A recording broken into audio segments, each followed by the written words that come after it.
এই মুহূর্তের সবচেয়ে গুরুত্বপূর্ণ খবর, রাত পোহালেই আপনারা জানেন 4টি লোকসভা আসনে vote.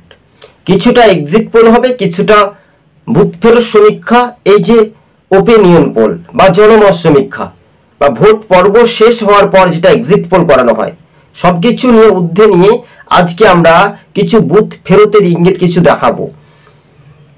CPM, Congress, BJP, ISF, Trinamool সহ অন্যান্য রাজনৈতিক দল, এই যে 42টি লোকসভা আসনে যে ভোট, মানুষের শান্তি অবাধ সুষ্ঠু পরিবেশে কোন দল কটি করে আসন পেতে পারে, 7 দফাতে বাংলাতে নির্বাচন।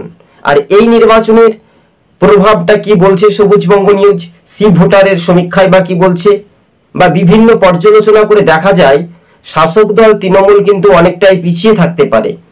শান্তি অবাধ সুষ্ঠু পরিবেশে ভোট হয়, সেখানে কংগ্রেস সিপিএম তারা জোট হয়েছে, আইএসএফ তারা একাই প্রতিদ্বন্দ্বিতা করছে, বিজেপি এবং তৃণমূল। চলুন এবার কোন দল কটি করে আসন পেতে পারে। প্রথমে আমরা চলে আসব এই মুহূর্তে রাজ্য রাজনীতির বিষয়টা হচ্ছে কংগ্রেস 7 থেকে 8টি আসন পেতে পারে। খুব মনোযোগ দিয়ে শুনে রাখবেন, কংগ্রেস 7টি আসন পেতে পারে সম্ভবত। বামেরা আসন পেতে পারে, এই মুহূর্তে যেটা সমীকরণ আসছে তারা 12টি আসন পেতে পারে। কোন কোন আসন সেগুলো আপনাদেরকে আমরা তুলে ধরব সম্ভবত।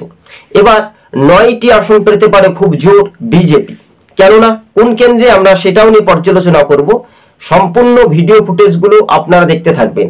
এবং আইএসএফ সর্বনিম্ন তারা 1টি আসনে তারা লড়াই করার সম্ভাবনা বেশি রয়েছে, সেখানে 2 24 পরগনা জেলার মধ্যে হতে পারে কিংবা অন্য জেলার প্রান্তে হতে পারে, সেখানে কতটা প্রভাব, সম্ভবত 1টি আসনে এগিয়ে থাকতে পারে আইএসএফ। অন্যদিকে তৃণমূল, যে তৃণমূল শাসক দল, সেখানে তাদের ধাপে তারা কিন্তু অনেকটাই পিছিয়ে থাকলেও 13টি আসনে তারা সম্ভবত তারা জয়ী হতে পারে। এবার এই বিষয়গুলো নিয়ে আপনাদের সঙ্গে ময়নাতদন্ত রিপোর্ট আমরা করব। কিভাবে ময়নাতদন্ত রিপোর্ট, এটাই নিয়ে একটা সরজমিনে বিশেষ করে যে রাজনৈতিক সমীকরণ বা বিশেষ করে যে রাজনৈতিক মতামত নিয়ে আজকে যে বিভিন্ন পর্যালোচনা করে দেখেছি, যে এক্সিট পোল বলুন বা ওপিনিয়ন পোল বা জনমত সমীক্ষা, সেই হিসেবে আমরা কিন্তু যাচ্ছি ধারে কাছাকাছি, কেননা এখনো পর্যন্ত সবে কিন্তু ভোট হয়নি, সেটা কিন্তু ঠিক হবে না। তার জন্য আমরা জনমত সমীক্ষা বলছি দর্শক বন্ধুদের সঙ্গে, কেননা ভোট পর শেষ পর যেটা হয় এক্সিট পোল, ভোটের আগে সেটা হয় জনমত সমীক্ষা, ওপিনিয়ন পোল। কিন্তু বিশেষ করে 543টি আসনের মধ্যে সরকারি গদিতে বসতে গেলে 272টি আসন পেতে হবে 543-এর মধ্যে। তো এবার রাহুল গান্ধী ভার্সেস নরেন্দ্র মোদী, কতটা লড়াই, এদিকে ইন্ডিয়া জোট কত আসন পেতে পারে, সবকিছু নিয়ে আজকে তথ্য বিশ্লেষণ করে আপনাদের সঙ্গে আমরা ময়নাতদন্তের রিপোর্টে যে তথ্য বিশ্লেষণ করে পারছি, সেখানে কিন্তু তৃণমূল অনেকটাই পিছিয়ে থাকতে পারে। এবার বামেরা কোন কোন আসনে জয়ী হতে পারে, বাম কংগ্রেস জোট মিলে তারা কিন্তু সর্বনিম্ন 15 থেকে 12টি আসন যদি জয় হয়, তাহলে কিন্তু শাসকের রাতের ঘুম কিন্তু যে কোনো মুহূর্তে ভেঙে যেতে পারে। তৃতীয় দফার নির্বাচন জঙ্গিপুর, মুর্শিদাবাদ, এছাড়াও রয়েছে মালদার উত্তর, মালদার দক্ষিণে। আপনার ভোট আপনি স্বাধীনভাবে স্বচ্ছভাবে নিয়োগ করে আপনার মনের মধ্যে যেটা ভাবনা চিন্তা করে আপনার ভোট আপনি দেবেন।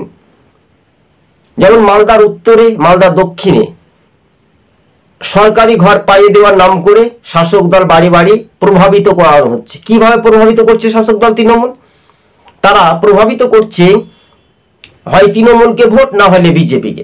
এটা একটা প্রচার বা অপপ্রচার, সেটার মধ্য দিয়ে একটা যে রাজনৈতিক সমীকরণ, সেটার উপর যে একটা দ্রুত গতিবেগে যে এগিয়ে যাওয়ার সম্ভাবনা বেশি থাকলেও রাজনৈতিক মহলে যে মানসিকতা চাপ বা শাসকের থাপ, সেটা কিন্তু একেবারে স্পষ্টভাবে যে ইঙ্গিতপূর্ণ, সেটা কিন্তু এই সমীক্ষা আমরা কিন্তু আপনাদের সঙ্গে আলোচনা করে আজকে এমনটাই বুথ ফেরত যেটা বলছে, সেটা কিন্তু একটা সার্ভে রিপোর্ট, যে সার্ভে রিপোর্টে বারবার করে বলছে সিপিআইএম খুব জোর হলে সার্ভে রিপোর্টে 8 থেকে 11-র কাছাকাছি তারা কিন্তু জয়ী হতে পারে সম্ভবত। এবং অন্য ক্ষেত্রে সার্ভে রিপোর্টে বলছে কংগ্রেস 7 থেকে 8টি আসনের সম্ভবত তারা জয়ী হতে পারে।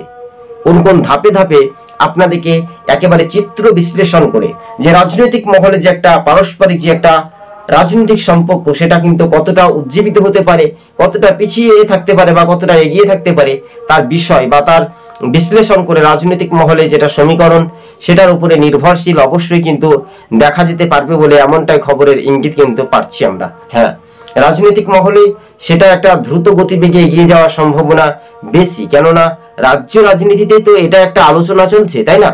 এবার সিপিএম কংগ্রেস, মালদার উত্তর, মালদার দক্ষিণ, রায়গঞ্জ, এদিকে উত্তর কলকাতা, দক্ষিণ কলকাতা, ভালো করে মনোযোগ দিয়ে শুনবেন, বাম কংগ্রেস জোট যেগুলো জয়ী হচ্ছে, মুর্শিদাবাদ, জঙ্গিপুর, এছাড়া বহরমপুর সম্ভবত তারা জয়ী হচ্ছে। এদিকে কৃষ্ণনগর, এদিকে চলে যাব শ্রীরামপুর, যাদবপুর, তারপরে দমদম, এইসব আসনগুলো কিন্তু বামেরা জয় হতে পারে। তমলুকটা হাড্ডাহাড্ডি লড়াই করবে, শেষ পর্যন্ত সিপিএম এর যুব নেতা সায়ন ব্যানার্জি তিনি জয়ী হতে পারেন। বলা যেতে পারে যে সবুজবাবু নিয়ে যে আমরা একটা সার্ভে করেছি, সেই সার্ভে রিপোর্টে একেবারে যে সমীক্ষাটা গুরুত্বপূর্ণ বার হয়েছে সেটা কিন্তু একেবারে নজিরবিহীন ঘটনা। কিন্তু হ্যাঁ, বিষয়টা হচ্ছে তাৎপর্যপূর্ণভাবে রাজ্য রাজনীতির বিষয়টা একটা আলাপ আলোচনা, দ্বিধারিত সময়ের কথা ভাবনা চিন্তা করে যে জোটের যে একটা আওয়াজ, সেটা কিন্তু জোট এককভাবে তারা ভালো ফলাফল করতে চলেছে বলে এমনটাই মনে করছেন রাজনৈতিক মহল। তবে ইন্ডিয়া জোট এবার কি বিজেপির সঙ্গে পারবে জোট টক্কর লড়াই দিতে? অবশ্যই সে পারবে। এবার বিজেপি তারা যে 8 থেকে 9টি আসন কোন কোন থেকে পাচ্ছে, অর্থাৎ সেখানে কিন্তু মালদার উত্তরে কিন্তু বিজেপি সেটা কিন্তু ফাইট দিতে পারলেও শেষ পর্যন্ত কংগ্রেস দখল নিতে চলেছে, অর্থাৎ খগেন মুর্মু ওই কেন্দ্রটি পারবে না। রায়গঞ্জ বিজেপির হাতছাড়া হতে পারে, এছাড়াও একাধিক আসন বিজেপির হাতছাড়া হতে পারে। সেই ক্ষেত্রে মাথায় চিন্তা ভাবনা করে দেখা যাচ্ছে যে মানুষের শেষ সাক্ষী বা আগামীকাল যে রাত পহলে আপনারা জানেন 7ই মে আসছে দিন আপনার গণতান্ত্রিক অধিকার প্রয়োগ, আপনি যাকে খুশি তাকে ভোট দিন। এটার উত্তর বা এটাই প্রশ্নের উত্তরে আপনাদের সঙ্গে আমরা তথ্য বিশ্লেষণ করে আমরা বিষয়গুলো তুলে ধরেছিলাম। হ্যাঁ, বিষয়গুলো যে রাজনৈতিক মহলে যে সমীকরণ বা রাজনৈতিক মহলে যে চিন্তা ভাবনা, সেটা একটা দ্রুত গতিবেগে এগিয়ে যাওয়ার সম্ভাবনা বেশি বলে এমনটাই মনে করছেন রাজনৈতিক মহল। তবে হ্যাঁ, বিষয়গুলো আপনারা ধীরে ধীরে একটা দ্রুত গতিবেগে এগিয়ে যাওয়ার সম্ভাবনা বেশি বা কম না একেবারে দেখার একটা বিষয়, সেটার উপরে তো একটা নির্ভরশীল হবে, তাই না? রাজ্য রাজনীতির বিষয়টা খুবই গুরুত্বপূর্ণ, বা মনোযোগ দিয়ে ভালো করে শুনে রাখবেন, তাহলে আপনারা নিশ্চয় বুঝতে পারবেন, কেননা এই বিষয়টা নিয়েও তো একটা রাজনৈতিক মহলে একটা আলাপ আলোচনা চলছে, তাই না? বিষয়গুলো দ্রুত গতিবেগ আর এগিয়ে যাওয়ার যে সম্ভাবনা বেশি, সেটার উপরে তো মানসিকতা চাপ বা রাজনৈতিক সক্রিয় ভূমিকা বা রাজনৈতিক ইতিহাস সেটা কতটা উজ্জীবিত হবে, তাই না? বিষয়বস্তুটা দ্রুত গতিবেগে শাসক দল তৃণমূল অনেকটাই পিছিয়ে থাকবে।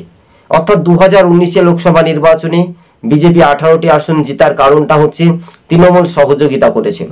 কিভাবে সহযোগিতা? তৃণমূল অর্থাৎ 2018 পঞ্চায়েত নির্বাচনে সিপিএম কংগ্রেস বা বিজেপির সমর্থক থেকে মারধর শুরু করেছিল। মানুষ রাগে অভিমান না পেয়ে যেমন আত্মঘাতী হয়, সেই রকম ভাবে বিজেপির দিকে ভোটটা দিয়েছিল। অর্থাৎ সেই ভোটের শতাংশ দিক থেকে আবার 2019 বিজেপির হয়ে এজেন্ট বসেছিল কে? তৃণমূল পার্টি। সেই কারণ মোতাবেক অনুসারে কিন্তু তৃণমূলের একটা পরাজয় হয়েছিল, সেই জয়টা ছিনিয়ে নিয়েছিল বিজেপি। মাত্র 2টি আসনে খাতা খুলেছিল কংগ্রেস, মালদার দক্ষিণ এবং বহরমপুর লোকসভা কেন্দ্র। ঠিক সেই সময়ের কথা ভাবনা চিন্তা করে রাজনৈতিক জমি কিন্তু ক্রাশ, কিন্তু এবার শাসক দল বিজেপি আর ক্ষমতা ধরে রাখতে পারবে না কেন্দ্রে থেকে। প্রিয় দর্শক বন্ধু, আজকে ছিল আমাদের এই মুহূর্তে জনমত সমীক্ষা। আর অন্যদিকে আমরা যদি দেখি তাহলে যেটা সমীক্ষার একটা গোপনীয় তথ্য উঠে